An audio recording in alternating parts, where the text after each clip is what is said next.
नमस्कार। आज आमच्या सिंधुदुर्गासाठी अत्यंत महत्त्वाचा दिवस। मंत्रालयामध्ये एक सामंजस्य करार आम्ही केला।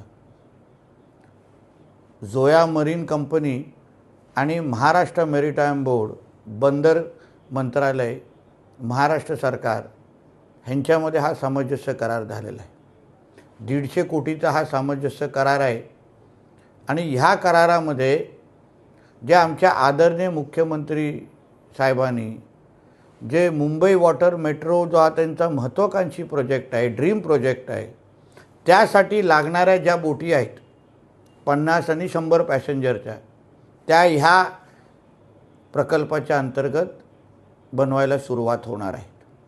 जवळपास 100 बोटीचा पहिला त्यांना टप्पा दिला गेलेला आहे आणि तळवणे गाव सावंतवाडीमध्ये त्यांनी हा कारखाना उभा करण्याचं ठरवलेलं आहे। या निमित्ताने मोठ्या प्रमाणामध्ये आता रोजगार निर्मिती होणार आहे। मी वारंवार रिव्हर्स मायग्रेशनच्या बाबतीमध्ये आपल्या सगळ्यांना सांगतो, म्हणजे जे तरुण, ज्या तरुणी अन्य जिल्ह्यात, अन्य तालुक्यात, अन्य राज्यात, अन्य देशात गेलेले आहेत नोकरी धंद्यासाठी, त्यांना परत आमच्या कोकणामध्ये आणणं, परत आमच्या सिंधुदुर्गामध्ये आणणं हा जिल्ह्याचा पालकमंत्री म्हणून मी तुम्हाला दिलेला शब्द आहे। आणि त्याच मार्गावर चालत असताना आज पहिला कारखाना ज्याच्यामध्ये बोट बनवण्याच्या दृष्टिकोनातून हा कारखाना उभा राहणार आहे। विविध पद्धतीच्या नोकऱ्या इथे उपलब्ध होणार आहे, विविध संधी इथे उपलब्ध होणार आहेत।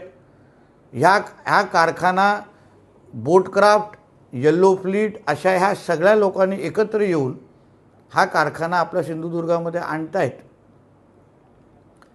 त्या कारखान्यामधून तयार होणारे बोटी उद्या मुंबई वॉटर मेट्रो प्रकल्प आणि महाराष्ट्राच्या समुद्र क्षेत्रामध्ये वापरल्या जाणार आहेत। म्हणून जे तरुण तरुणी हा माझा व्हिडिओ पाहत असतील त्यांनी आवर्जून ह्या क्षेत्रामध्ये लागणारा जो कौशल्य विकास आहे, जो स्किल आहे, त्याहीसाठी आता प्रयत्न सुरू करावेत।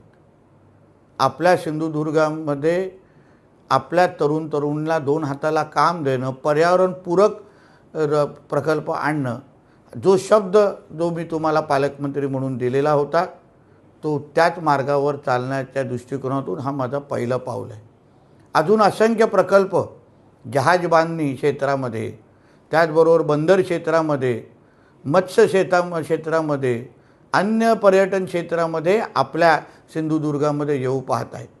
ही 5 वर्ष आपण रोजगार निर्मितीच्या दृष्टिकोनातून महत्त्वाचे निर्णय आम्ही घेणार आहोत आणि त्याचा थेट परिणाम आमच्या सिंधुदुर्गाच्या अर्थकारणावर होणार आहे।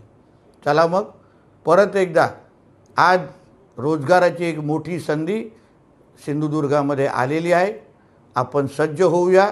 हा कारखाना लवकर सुरू होणार आहे।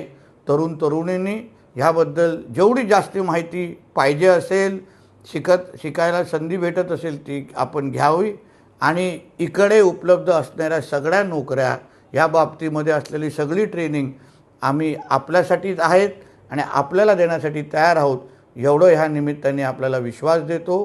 परत एकदा आमच्या सिंधुदुर्ग वासियांचं अभिनंदन करतो। इथेच थांबतो। धन्यवाद। जय हिंद, जय महाराष्ट्र।